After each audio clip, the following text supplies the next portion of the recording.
Manila Broadcasting Company. Sa balita, komentaryo, isyu,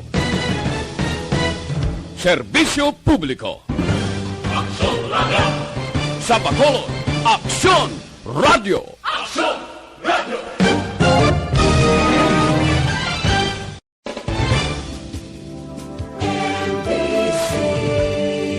Manila Broadcasting Company. Sa balita, komentaryo, isyu, serbisyo publiko. Aksyon Radio!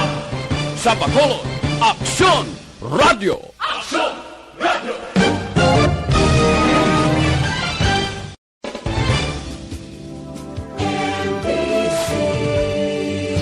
Balita Evening Edition. Magadulong sa inyo sang mga nagapanguna nga balita lokal, national, international, sports, kag entertainment. Aksyon! Balita Evening Edition. Kag karon ang inyo news team. Una sa balita, una sa aksyon. Mayong gabi syudad sa Bacolod, Western Visayas, kag bugos nga Pilipinas. Welcome na sa pangalagad sa Aksyon Balita Evening Edition. Karon nga adlaw Martes sa Hunyo 1, tuig 2021. Makitan kita live sa mon official Facebook page kag sa YouTube channel ang Aksyon Radyo Bacolod, kag mabatian pagi sa www.actionradyobacolod.com.ph. Kaming inyo mga tag-balita. Aksyon and Defensor. Kag Aksyon Day Salazar para sa mga headlines. Una kita sa mga balita lokal. Kamsi magapatuman sang 12-day freeze kag stay-at-home protocol. Pagseparar sa mga minor de edad nga babae kag lalaki nga naglapas sa kasuguan, ginsuhestyon. Sa balita national, Iloy patay matapos gintiros sang hubog nga pulis sa krimen nakuhaan sang cellphone video. Bayanihan 3 aprobado na sa Kamara. Detalye sa mga balita lokal pagkatapos gid lamang sini.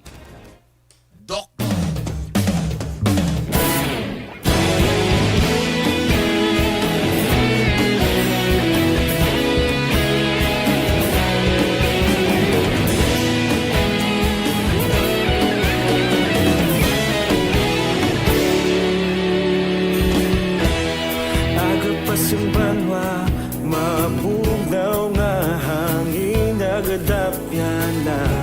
Ikaw nang ginapamatian namon ginasandigan.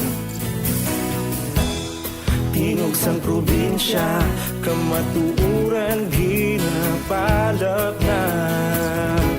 Minsay nga may dala, paglaong kag kasanan. Inuig na nagligan, ikaw gihapon ang ako nga istasyon. Sa pagbutlak sang ayaw, sa pagtuhaw sang biton. Mga balita nga may dala inspirasyon. Aksyon radyo, Bacolod man sa gihapon. Padayon Aksyon radyo, Bacolod saludo sa imo. Padayon Aksyon radyo, salamat sa pagserbisyo. Patas kag balanse, patuod ng mensahe, wala sang ginadang pilihan. Padayon Aksyon radyo.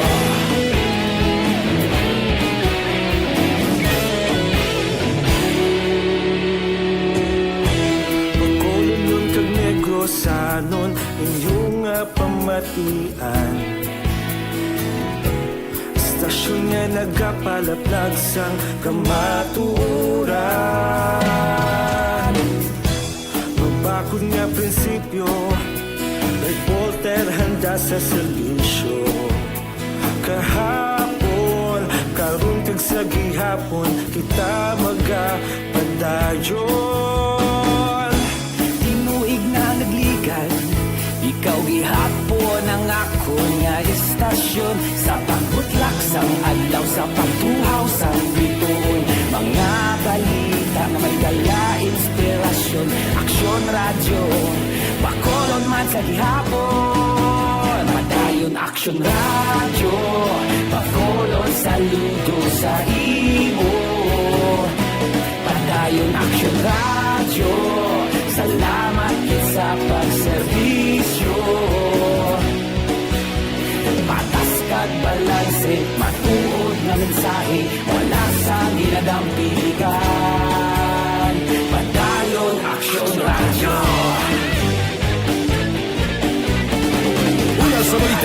sa aksyon sa Bacolod Aksyon Radio.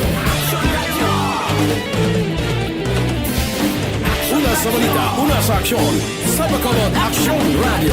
Kaulog na na'y Sinsan at mga kalintangan Responsable at pagbalita Dahil na italak na Malasig pero sigurado Aksyon na may dalang at palanggan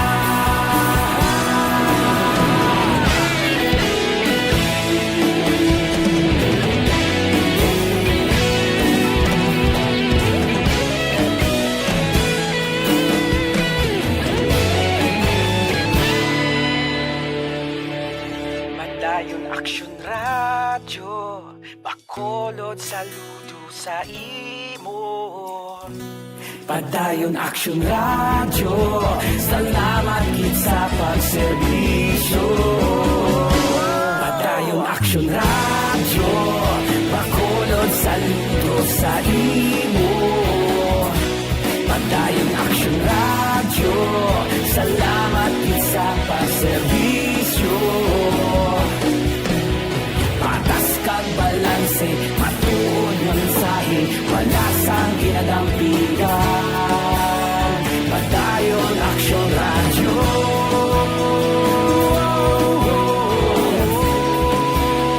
Padayon Aksyon Radyo.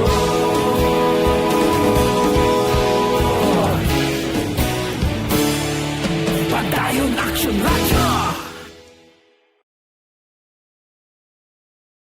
Bakit kailangang magpabakuna? Bakit nga ba vaccination? Ang pandemyang ito ay kumuha ng maraming buhay at patuloy pa nitong nilalagay sa peligro ang buhay ng nakakarami. Pinahina din nito ang ating ekonomiya at maraming Pilipino ang nawalan ng trabaho dahil dito. Sa pagkatuklas ng bakuna laban sa COVID-19, nagkaroon tayo ng oportunidad na malabanan ang pandemyang ito. Sa tulong ng mga bakuna, ay may iwasan natin ang sintomas ng impeksyon at posibleng maiwasan din ang malalang impeksyon at matigilan ang pagkalat nito. Gayunpaman, gaya ng iba pang mga bakunang ginagamit sa nagdaang dekada, ang abilidad nitong protektahan ang ating komunidad ay tataas lamang kung hindi bababa sa 70% ng ating populasyon ay bakunado.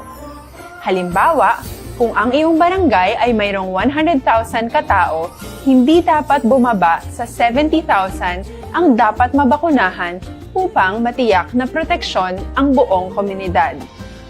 Kaya ating tandaan, ang pagbabakuna ay hindi lamang para sa iyo o sa iyong pamilya. Ito ay para din sa iyong barangay, lungsod at probinsya. Tara, sa Vida Vaccination! Aling mga bakuna ang gagamitin sa Pilipinas? Sa ngayon, may limitadong supply ng bakuna sa buong mundo. Sa katunayan, halos 80% ng stock sa buong mundo ay nabili na ng mga mayayamang bansa. Dahil dito, walang iisang kumpanya ang maaaring mag-supply ng 110 million na bakuna Sa aksyon! Action Radio Philippines, Standard Time las 6:12 kagkaron sa detalye na sang mga balita lokal. Baga patuman sang 12-day freeze kag stay-at-home protocol ang Carlos Hilado Memorial State College sa Concamsi sa may syudad sa Bacolod kag Negros Occidental. Sa advisory sang Office of the President petsahan Hunyo 1, ining mangin epektibo Hunyo 2 tubtob 13 tuig 2021. Tuyo sinagon matagan sang option sa mga faculty kag staff nga ma-address sang ilang mental health kag wellness concerns kag mapunggana ang paglaptas sang local transmission sang COVID-19. Sa sulod sang 12 kadlaw, tanan nga mga campuses ang sarado sa Hunyo 3 tubtob 6, Hunyo 11 kag tubtob 13 naman para sa total disinfection sa mga talatapan, faculty rooms, workstations kag premises. Tanan nga mga office heads, faculty kag staff ang naka-work from home sa Hunyo 3, 4 kag 11 kag ang minimum skeleton crew lamang nga naprobahan sang tagsa ka mga vice presidente ang magatrabaho sa campus. Ang mga estudyante naman kag student applicants ang dumilian nga magsulod sa campus apang pwede nga makatransaksyon. Pagi naman sa telepono o kon email. Ang mga guests kag bisitang dapat man nga maghimo sang prior appointment kag confirmation sa partikular nga opisina nga ila kadtuan. Ang CAMC, ang isa ka public state-owned college nga ang main campus nahamtang sa may syudad Santa Rosa Negros Occidental. Hag may mga sangaman sa Binalbagan, Barangay Alihis, kag Fortune Town sa Bacolod City. Nagsuwestyon si City Councilor Ana Marie Palermo, ang chairman sa Committee on Women and Children, nga iseparar ang pasilidad sa mga menor de edad nga babae kag lalaki nga nakasala sa kasugon. Ini matapos nga nagpahigangod si Palermo sa isa ka anay judge kag ginpahayag nga hindi pwedeng hindi magbato ng syudad sa mga babae nga minor nga naglapas sa layi. Una nga nagsuwestyon si DSSD Head Pasita Tero nga magbalay sang ordinansa nga nagadumili anay sa pagbaton sa mga babayi sa Social Development Center o kon SDC. Ini matapos ang pagwa sang sex scandal sa sulod sang SDC nga natabo tinalikdan nga tuig apang sumong lamang naglapta sa social media. Sa interview sa Aksyon Radyo, ginpahayag ni Palermo, ginapangitaan sa karon sang pasilidad nga ang ukon nga pwede butangan sa mga minor de edad nga law offender. Para kay Palermo, iya ginasuportahan ang tikang nga mapasawat ang persona nga nagkuha kag nagpalaptas ang video nga isa ka terminated job order. Nagalaom si Palermo nga mapadasig man ang nagapadayon nga rehabilitasyon sa SDC. Sa impormasyon ni Palermo, wala sa babae nga ginpasulod sa SDC halin Enero 2021. Nanawagan man ini sa publiko kag sa netizen nga hindi na pag-i-share o kung ipalapta ang video sa iban. Back to square one naman. So ang matabo lang. O doon isa man na building sa last mo pa ginakuan ko kay Pasit Owet sa ka Manchester Kwan. Reply. Pag sulod mo da sa design na doon building mo nagagabay na sa unang ginausan at pag-clinic. Okay. So office na pala na kung pwede na siya mausan. Ang kabahin sa pagpahayag ni Councilor Ana Marie Palermo. Sa iban nga balita lokal, isa patay sa Pilason matapos nagbunanay ang mag-live-in partner las 2 isang tungang gabi Hunyo 1 sa may Purok Hervias 2, Barangay Villamonte, Ciudad, Sang Bacolod. Ging kilalang napatay kay Maria Ann Tamona na 26 anyos, residente sang Banwa sang Kawayan. Kag sales lady si Sakamo sa Bacolod, samtang Pilason naman si Lindon Dinawanaw, 37 anyos, utility sang Hervias National High School. Kag temporaryo nga nagaisa sa lugar kundi natabong insidente. Sunod sa kaingod sang mag-live-in nga hungod wala nagpangalan na masobra isa palang kabulan sang nag-arkila sa naytamonan kag dinawanan sa lugar. Rason nga wala sila nagaulo istorya. Dugang pa nga sa ila pag-obserbar pagtakda alas 7 nakapauli ng mag-live-in partner apang kagabi kag nagkaligad nga daw. Tuman na nakagabi nang gapauli si tamunan nga posible isa sa rason kun nga nagainaway ang duha.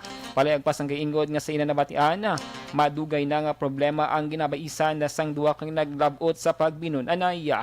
Sa piyak kabahin ginpahag naman ni Ronald dinawana ng utod ni Lindon, wala man sang may nasambit nga problema nila si tamuna nang iya utod kag wala man siya sang hibalokon permi nagaaway ang duha. Sa karon pa dayon pa investigasyon sa kapulisan ilabi na nga ginaligara ang duha ang nagakapyot sang tag sa kakutsilyo. Naibloan nga 3 katuig nila nga batang gyara karon nagabakasyon sa Banwa sang Kawayan.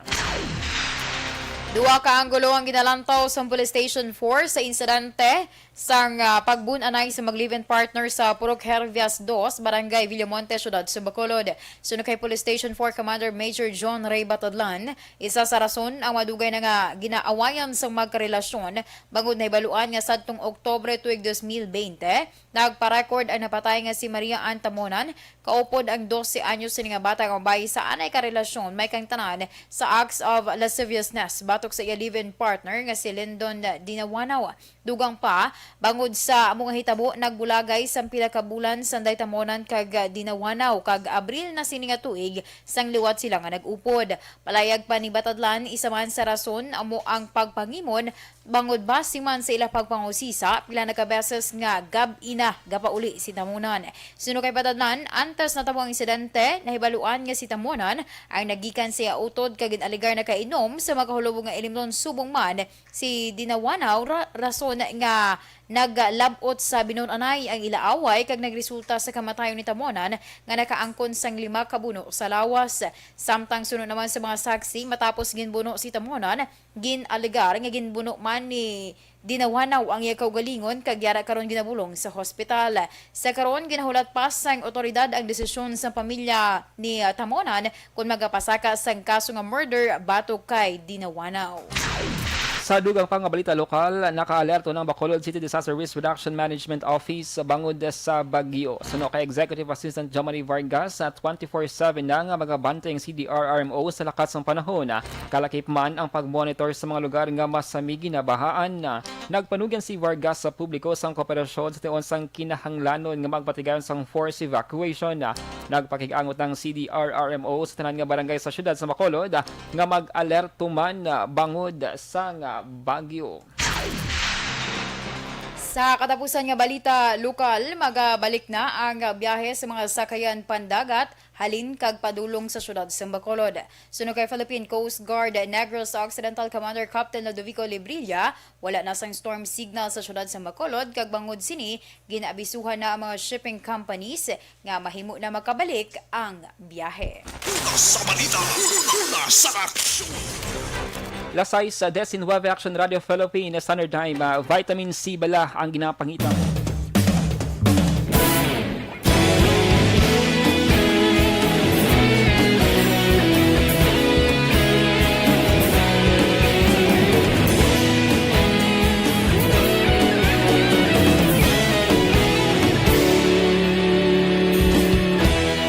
Aga pa sumbanwa, mabugnaw nga hangin nagadapyan na. Ikaw na ang ginapamati, alamon ginasandigan. Tingog sang probinsya, kamatuuran ginapalap na. Minsay nga may dala, paglaom kag kasanat. Tinuig na nagligan, ikaw gihapon ang ako nga istasyon. Sa pagdudlak sang adlaw, sa pagtuhaw sang biton. Mga balita, may dala inspirasyon.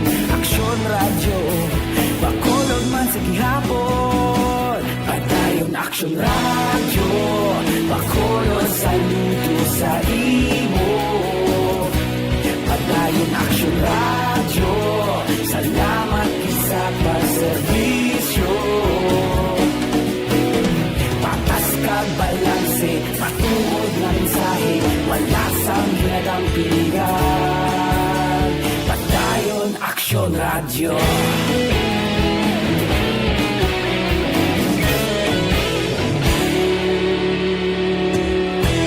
Bacolod nun kag Negros sanon, inyong pamatian. Istasyon nga nagapalaplag sang kamatuuran. Mabakod nga prinsipyo, reporter handa sa serbisyo. Kahapon, karon kag sa gihapon, kita magapadayon. Tinuig na nagligan, ikaw gihapon ang ako nga istasyon. Sa paghutlak sang adlaw, sa pagtuhaw sang biton. Mga balita na may dala inspirasyon. Aksyon radyo, Bacolod man sa gihapon. Padayon Aksyon radyo, Bacolod saludo sa imo. Padayon Aksyon radyo, salamat sa pagserbisyo. Patas kag balanse, matuod na mensahe, wala sang ginadampingan. Padayon Aksyon radyo. Una sa balita, una sa aksyon. Sa Bacolod Aksyon Radio. Una sa balita, una sa aksyon. Sa Bacolod Aksyon Radio. Kita ulog na na'y sabisan ano nga kaintangan. Responsable ang pagbalita, pagdayon na ipalak na. Malasig pero sigurado, aksyon na may dalang pagpalanggan.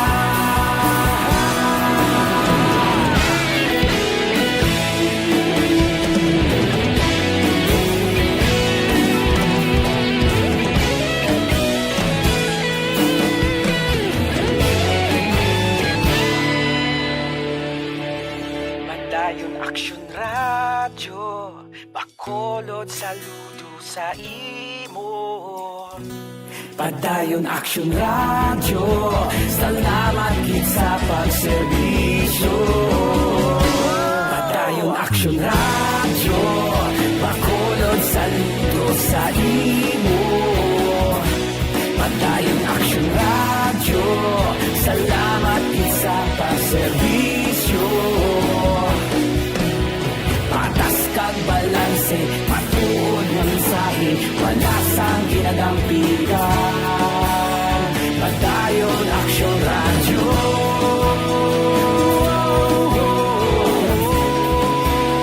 Padayon Aksyon Radyo.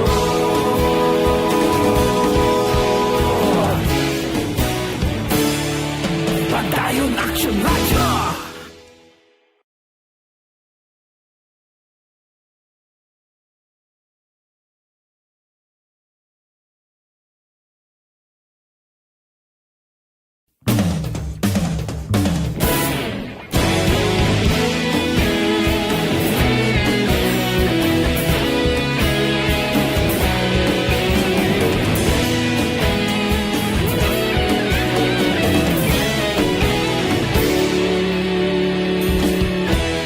Agapasumbanwa, mabugnaw nga hangin agadapyan na. Ikaw nang ginapamatian namon ginasandigan. Tingog sang probinsya, kamatuuran ginapalap na. Minsay nga may dala, paglaom kag kasanat. Tinuig nga nagligan, ikaw gihapon ang ako nga istasyon. Sa pagbudlak sang adlaw, sa pagtuhaw sang biton. Mga balita may dala inspirasyon. Aksyon Radyo, bakulod man sa gihapon. Padayon Aksyon Radyo, bakulod saludo sa imo. Padayon Aksyon Radyo, salamat gid sa pagserbisyo. Patas kag balanse, matuod nga mensahe, wala sang ginadampigan. Padayon Aksyon Radyo.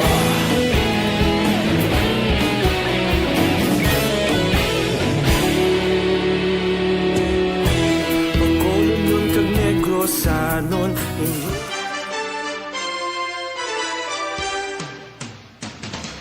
Lasay sa 26 sa Aksyon Radio Philippines Standard Time kagkaron sa detalye nasang balita nasyonal. Viral karon sa social media ang kuha sang cellphone video nga pagtiro sa isa ka hubog nga pulis sa ka 52 anyos nga Ilois may barangay Greater Fairview, Quezon City, Lunes ang gabi Mayo 31. Ang biktima ang kilala nga si Lilibeth Valdez. Ang suspect amo si Police Master Sergeant Hensi Zinampan ngayaran sa kustodiya sang kapulisan.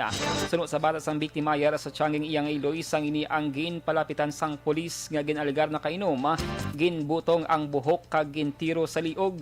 Sa record sang kapulisan ang batang lalaki sang biktima kag ang suspect nga pulis ang nagtapungulay nagligad nga Mayo 1. Ang pulis nga na-assign sa PNP Police Security and Protection Group ang gin-turn over na sa CIDG sa Camp Karingal.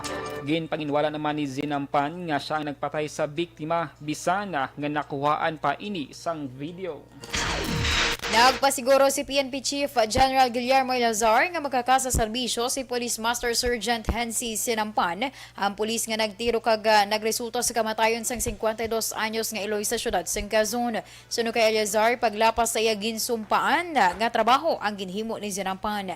Pasakaan ang suspect sang kaso kriminal kag administratibo. Suno kay Salazar, nagapalabot ini sang simpatiya sa pamilya sang biktima kag nagapangayo sang pasaylo sa ginhimo ni Zinampan. Nagpasiguro naman si Salazar sa pamilya nga personal sini nga tutukan ang kaso kag mahatag ang hustisya sa biktima. Una ginpahayag ni Salazar nga iya ginaduso ang lapnagon nga reforma sa recruitment sa PNP kag ang korupsyon kag padrino system nga kabangdanan kun nga may mga aplikante nga hindi deserving pero nakasulod sa serbisyo. Sa iban nga balita national, ginaprobahan na sa Kamara sa third kag final reading ang bayanihan 3 stimulus package nga tuyo maghatag sang 401 billion pesos sa paribulig sa mga Pinoy nga makatibawas sa epekto sang COVID-19 pandemic. Sa boto nga 238 ka yes kag 0 nga no kag isa ka nag-abstain, ginaprobahan ang House Bill 9411 kon propose sa bayanihan to arise as one act. Tuyo sang hagda nga maghatag sang 2,000 pesos sa tanan nga Pinoy anuman ang estado sa kabuhi pagi sa duha ka tiransya. Magalabot naman sa 216 billion pesos ang cash allowance nga ihatag sa 108 million ka mga Pinoy. Ginhalugan sa gobyerno ang COVID-19 restrictions sa pagbiyahe pagi sa pagtugot sa mga leisure trips sumalin sa NCR Plus padulong sa mga lugar nga yara sa GCQ kag MGCQ anuman ang edad halin Hunyo 1 tubtob Hunyo 10. Sa press briefing gitayag ni Presidential Spokesman Harry Roque ang pagbiyahe ang ginatugutan pero tanan nga travelers ang dapat negatibo sa COVID-19 kung kagba-comply ang mga guidelines sa lokal nga gobyerno. Ginklaro ni Roque nga ang paghalog sa travel requirements ang ma-apply lamang sa point-to-point travel. Ang NCR Plus ang ginalakipan sa Metro Manila, Bulacan, Cavite, Rizal, kag Laguna. Samtang ginanunsyo man ni Roque nga gintugutan naman sa gobyerno ang outdoor non-contact sports 30% nga operating capacity sa tanan nga venue, meetings ug conferences, 40% nga operating capacity para sa personal care services, 30% nga outdoor tourist attractions sa idalam sa GCQ nga may heightened restrictions lakip na ang Metro Manila. Lasay si Media Action Radio Philippine Standard Time sa katapusan nga balita national. Ginpahanumdom ni Anay Senador kag subong Deputy Speaker Loren Ligarda ang importansya sang pagtener sa balay kag pagsunod sa health protocol matapos magdesisyon ng National IATF nga palawigon ang pagpatuman sang GCQ with restrictions sa NCR Plus. Kadungan man sini ang pangabay nga palawigon man ang modified ECQ sa pila ka mga lugar sa Pilipinas kagay sa may syudad sang Iloilo kag Zamboanga Peninsula. Ginpahanumdom man sang Anay Senador nga hindi dapat magkampante sa piyak nga padayon nga pagpangbakuna. Importante nga paduyunon ang strikto nga pagsunod sa mga health protocol. Pareho sang physical distancing, pagsuksok sang face mask ug face shield, proper hygiene kag hindi ang pagtiner sa balay kun wala man lang sa importante nga kadtuan na. Ginainganyo man ni Ligarda nga magpakig-angot ang tanan sa tag sa mga local government unit kag magparehistro para sa COVID-19 vaccination. Sa balita, una sa aksyon! Lasay sa 31 Action Radio Philippine Standard Time, DTX sa 500 capsule mga ka-aksyon sa may mga fatty liver mag DTX.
Evening edition.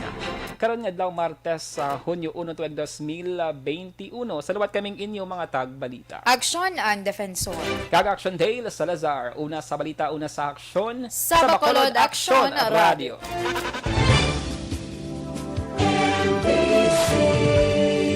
Manila Broadcasting Company.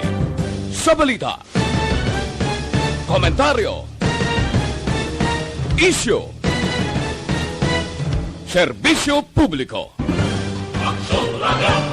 Sa Bacolod, Aksyon Radio! Aksyon Radio!